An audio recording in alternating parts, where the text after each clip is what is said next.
Hi friends, welcome back to my channel. ಇವತ್ತು ನಾನು ನಿಮ್ಮ ಜೊತೆ ಶೇರ್ ಮಾಡ್ಕೊತಾ ಇದ್ದೀನಿ ಹುರುಳಿಕಾಯಿ ಬಸ್ಸಾರು. ಮುದ್ದೆಗೆ ಅನ್ನಕ್ಕೆ ಸೂಪರಾಗಿರುತ್ತೆ. ತುಂಬ ಅಂದರೆ ತುಂಬ ಈಸಿಯಾಗಿ ಮಾಡ್ಕೊಬೋದು, ತುಂಬ ಅಂದರೆ ತುಂಬ ಟೇಸ್ಟಿಯಾಗಿ ಮಾಡ್ಕೊಬೋದು. ಇದರಲ್ಲಿ ನಾನು ಪರ್ಫೆಕ್ಟ್ ಅಳತೆಯಲ್ಲಿ ತೋರಿಸ್ತಾ ಇದ್ದೀನಿ. ಇದೇ ಅಳತೆ ನೀವು ಮಾಡಿಕೊಂಡ್ರೆ ಉಪ್ಪು ಹುಳಿ ಖಾರ ಎಲ್ಲ ಸೂಪರಾಗೆ ತುಂಬ ಅಂದರೆ ತುಂಬ ಟೇಸ್ಟಿಯಾಗಿ ಬರುತ್ತೆ. ಬನ್ನಿ ಹೇಗೆ ಮಾಡೋದು ಅಂತ ನೋಡೋಣ. ಇಲ್ಲಿ ನಾನು 1.5 ಲೀಟ್ರಷ್ಟು ನೀರು ಸೇರಿಸ್ಕೊತಾ ಇದ್ದೀನಿ ಪಾತ್ರೆಗೆ. ಇದನ್ನು ಸ್ವಲ್ಪ ಹೊತ್ತು ಕುದಿಯೋಕೆ ಬಿಡ್ತೀನಿ ನಾನು. ನೋಡಿ, ನೀರು ಮಳ್ತಾ ಇದೆ. ಇವಾಗ ತೊಳೆದಿರೋ ಅಂಥ 1 ಕಪ್ಪು ತೊಗರಿ ಬೇಳೆನ ಸೇರಿಸ್ಕೊತಾ ಇದ್ದೀನಿ. ಅದಕ್ಕೆ 1 ಟೀ ಸ್ಪೂನಷ್ಟು ಎಣ್ಣೆ ಹಾಕ್ಬಿಟ್ಟು ಚೆನ್ನಾಗಿ ಬೇಯಿಸ್ಕೊತೀನಿ. ಒಂದು ಅರ್ಧ ಬೇಯೋವರೆಗೂ ಬೇಯಿಸ್ಕೊತೀನಿ. ಇವಾಗ ಇದನ್ನು ಅರ್ಧ ಲಿಡ್ ಕ್ಲೋಸ್ ಮಾಡಿ ಸಣ್ಣ ಉರಿಯಲ್ಲಿ ಬೇಯಿಸ್ಕೊತೀನಿ. ಇದಕ್ಕೆ ನಾನು 3 ಟೊಮೆಟೊ ಸೇರಿಸ್ಕೊತಾ ಇದ್ದೀನಿ. ನೋಡಿ, ಇವಾಗ ಒಂದು ಅರ್ಧ ಪರ್ಸೆಂಟ್ ಬೆಂದಿದೆ ಬೇಳೆ. ಇವಾಗ ನಾನು ಇದಕ್ಕೆ ಒಂದು 300 ಗ್ರಾಮ್ನಷ್ಟು ಹುರುಳಿಕಾಯಿನ ತೊಳೆದು ಕಟ್ ಮಾಡಿರುವಂಥದ್ದನ್ನು ಸೇರಿಸ್ಕೊತಾ ಇದ್ದೀನಿ. ರುಚಿಗೆ ತಕ್ಕಷ್ಟು ಉಪ್ಪು.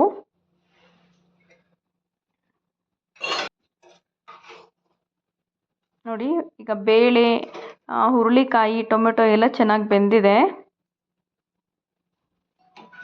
ಇವಾಗ ನಾನು ಟೊಮೆಟೊನ ತೆಗೆದಿಟ್ಕೊತಾ ಇದ್ದೀನಿ.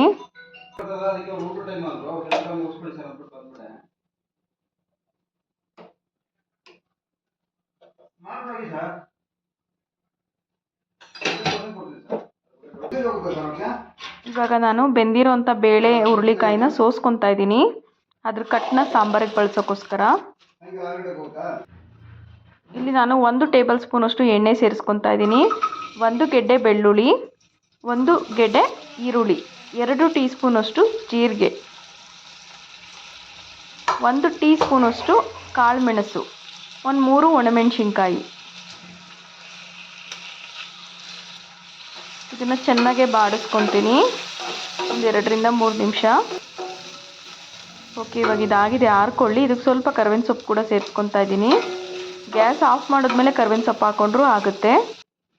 ಇವಾಗ ಮಿಕ್ಸಿ ಜಾರ್ಗೆ 3 ಟೇಬಲ್ ಸ್ಪೂನಷ್ಟು ಹಸಿ ತೆಂಗಿನಕಾಯಿ ತುರಿ ಹಾಕ್ಕೊತಾ ಇದ್ದೀನಿ.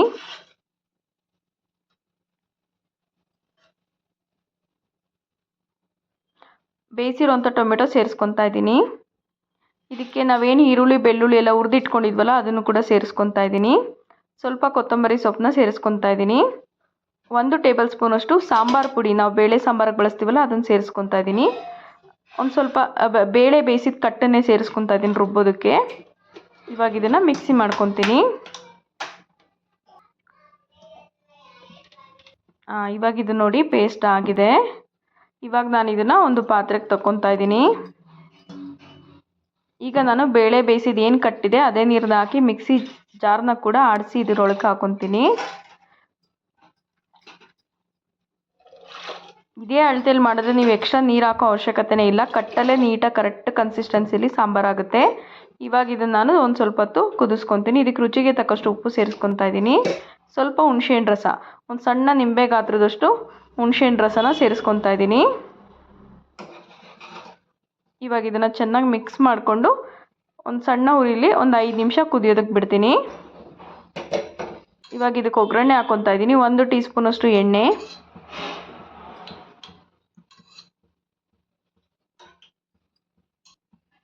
ಇದಕ್ಕೆ 1 ಟೀ ಸ್ಪೂನಷ್ಟು ಸಾಸಿವೆ, ಒಂದು ಬ್ಯಾಡಗೆ ಮೆಣಸಿನ್ಕಾಯಿ, ಒಂದು ಸ್ವಲ್ಪ ಬೆಳ್ಳುಳ್ಳಿ ಜಜ್ಜಿರೋವಂಥದ್ದು, ಸ್ವಲ್ಪ ಕರ್ಬೇವಿನ ಸೊಪ್ಪು.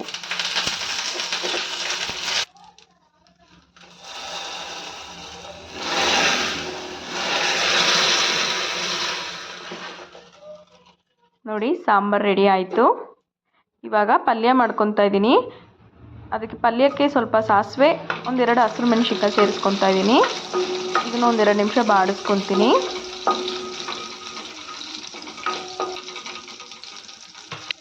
ಓಕೆ, ಇವಾಗ ಬೇಯಿಸಿರುವಂಥ ಬೇಳೆ ಹುರುಳಿಕಾಯಿನ ಇದಕ್ಕೆ ಸೇರಿಸ್ಕೊತಾ ಇದ್ದೀನಿ.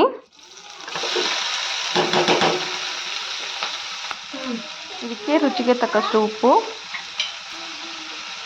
1-2 ಕಪ್ಪಷ್ಟು ಅಥವಾ 1.5 ಕಪ್ಪಷ್ಟು ಹಸಿ ತೆಂಗಿನಕಾಯಿ ತುರಿನ ಸೇರಿಸ್ಕೊತಾ ಇದ್ದೀನಿ. ಇವಾಗ ಇದನ್ನು ನಾನು ಚೆನ್ನಾಗಿ ಮಿಕ್ಸ್ ಮಾಡ್ಕೊತೀನಿ. ನೀವು ಬೇಕು ಅಂದರೆ ಇದಕ್ಕೆ ಈರುಳ್ಳಿ ಕೂಡ ಸೇರಿಸ್ಕೊಬೋದು.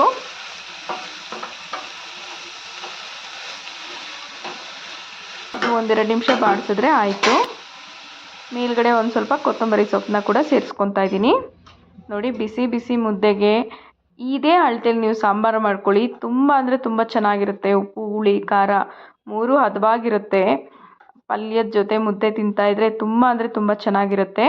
ನೀವು ಕೂಡ ಟ್ರೈ ಮಾಡಿ, ಹೇಗೆ ಬಂತು ಅಂತ ನನಗೆ ಕಮೆಂಟ್ ಮಾಡಿ ತಿಳಿಸಿ. Thank you for watching.